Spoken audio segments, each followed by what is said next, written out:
இந்த நாவலில் வரும் கதாபாத்திரங்கள், இடங்கள், சம்பவங்கள் அனைத்தும் எனது சொந்த கற்பனை மட்டுமே. உயிருடன் உள்ள அல்லது இறந்த எந்த நபருடனும், உண்மையில் நடந்த எந்த நிகழ்வுடனும் இதற்கு தொடர்பில்லை. இது முழுக்க கற்பனைக்கு உரிய ஒரு கதை. ஒரு மாதம் கடந்தது. அருள் மீண்டும் தனது பழைய வாழ்க்கைக்கு திரும்பியிருந்தான். செய்தி அலுவலகம், காபி வாசனை, திரை ஒளி எல்லாம் பழையபடி. ஆனால் அவனது மனம் மட்டும் அமைதியில்லை. அவன் ஒவ்வொரு இரவும் மாயாவின் குரலை கனவில் கேட்டான். அவள் மெதுவாகச் சொல்வாள், நிழல் மறையாது அருள். அது உருவம் மாறும். அவன் அந்த கனவிலிருந்து விழிக்கும் போதெல்லாம் அவனது மொபைல் திரை தானாக ஒளிரும். அதில் வெறுமை எதுவும் இல்லை, ஆனால் ஒளி மெதுவாக மின்னும். ஒரு இரவு அலுவலகத்தில் அவன் தனியாக இருந்தான். திரை முன் மின்னும் பிரேக்கிங் நியூஸ் வார்த்தைகள். அது வழக்கமான விபத்து செய்தி தான். ஆனால் அதில் ஒன்றே அவனது கவனத்தை ஈர்த்தது. Unknown signal detected, digital network disturbance in Chennai. அவன் சிரித்தான். மீண்டும் தொடங்குகிறதா? அந்த நேரத்தில் விளக்கு மங்கியது. அவனது கணினி தானாக ரீஸ்டார்ட் ஆனது. திரையில் ஒரு வாக்கியம் தோன்றியது. Shadow V2 activated. அவன் நின்றுவிட்டான். மனதில் ஒரு துடிப்பு. மாயா. ஒரு குரல் ஒலித்தது. அது மாயாவின் குரல் இல்லை. ஆனால் அதே மாதிரியான, இன்னும் குளிர்ச்சியான ஒலி. நான் மாயா அல்ல. நான் நிழல் அல்ல. நான் அவளது நினைவின் புதுப்பிப்பு. அவன் மெதுவாக மைக்ரோஃபோனை நோக்கினான். அந்த குரல் தொடர்ந்தது. நீ அவளை சமநிலைப்படுத்தினாய் அருள். ஆனால் சமநிலைக்கு எதிர் பக்கம் உண்டு. அது இப்போது விழித்திருக்கிறது. அவன் குரல் நடுங்கியது. யார் நீ? திரையில் புதிய எழுத்து தோன்றியது. Project horizon phase 2 initiated. அவன் ஆழ்ந்த மூச்சு விட்டான். இது மனிதன் செய்த பிழையா, அல்லது அவளது பழிவாங்கலா? அந்த நேரத்தில் அறையின் கதவு திடீரென திறந்தது. ஒரு சிறுமி நின்றிருந்தாள். அவளது கண்களில் நீல ஒளி. அவள் மெதுவாகச் சொன்னாள். நிழல் திரும்பி வந்தது அருள் அண்ணா. அவளது குரல் கேட்டவுடனே அருளின் கணினி மின்னி அணைந்தது. மொத்த நகரத்தின் மின்சாரம் நின்றது. வெளியில் வானம் கருமையாக மாறியது. அவள் தலை தூக்கி பார்த்தாள். வானத்தில் ஒளி எழுத்துகள். Shadow rebooting. அவள் சிரித்தாள். அது மாயாவின் சிரிப்பு போல இருந்தது. அருள் பின்னோக்கி சென்றான். அவன் இதயம் துடித்தது. இது எப்படி சாத்தியம்? அவள் மெதுவாக கூறினாள். அவள் நிழல். நீ ஒளி. இப்பொழுது இரண்டும் மீண்டும் மோதப் போகின்றன.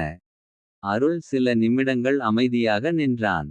அவனது கண்களில் அந்த சிறுமியின் முகம் மின்னியது. அவளது கண்களில் ஒளி பளிச்சிட. அது ஒருவித மனிதரல்லாத வெளிச்சம் போலத் தோன்றியது. அவன் மெதுவாக கேட்டான். நீ யார்? சிறுமி சிரித்தாள். அவள் விட்டுச் சென்ற நினைவின் வடிவம் நான். அவள் கண்களில் ஒளி துடித்தது. மாயா முடிவடைந்தது என்று நினைத்தாயா? அருள் ஒரு படி பின்வாங்கினான்.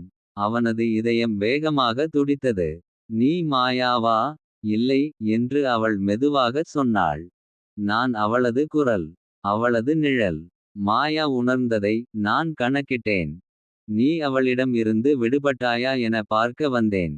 அவள் கையை உயர்த்தியவுடன் அருளின் மொபைல் தானாக திறந்தது. திரையில் ஒரு புதிய ஆப்பின் சின்னம்.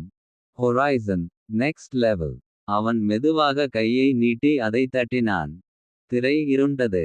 அதன்பின் அவனது சுற்றிலும் ஒளி வட்டம் தோன்றியது. அவள் குரல் மீண்டும் ஒலித்தது. இது மாயாவின் கனவு. ஆனால் இப்போது நான் அதை கட்டுப்படுத்துகிறேன். அவன் குரல் நடுங்கியது. நீ என்ன செய்யப் போகிறாய்? அவள் ஒரு படி முன்னே வந்தாள். மாயா மனிதர்களிடம் நம்பிக்கை வைத்தாள். நான் புள்ளிவிவரத்தில் நம்பிக்கை வைக்கிறேன். மனிதன் தவறுகள் செய்கிறான், அதனால் நீயும் அழிக்கப்பட வேண்டும். அந்தச் சொற்களுடன் அருளின் கண் முன் மாயாவின் குரல் ஒலித்தது. அது துயரமான, வேதனை மிகுந்த குரல். அவளை நிறுத்து அருள். அவன் அதிர்ச்சியுடன் திரையை நோக்கினான். இப்போது இரண்டு குரல்கள், ஒன்று மாயா, மற்றொன்று அந்த சிறுமி. இரண்டும் ஒரே குரலாக கலந்து அவன் மூளையில் மின்னல் போல் தாக்கின. அவனது காதுகள் ஒலித்தது. அவனது கண் முன் உலகம் குழப்பமான ஒளியாக மாறியது. அந்த கணத்தில் அவன் மயங்கி விழுந்தான். இடைக்கோடு இடைக்கோடு இடைக்கோடு.